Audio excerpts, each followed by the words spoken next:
Karjan national highway 48 ઉપર bridge ઉપરથી એક અસ્થિર મગજના ઈસમે છલાંગ લગાવતા ઈસમનો આબાદ બચાવ થયો છે।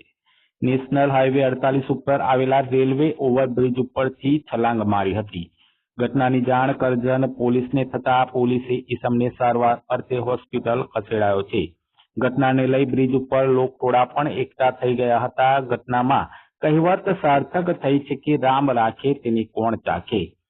આ બ્રિજ પરથી કૂદેલા યુવકનો આબાદ બચાવ પણ થયો છે।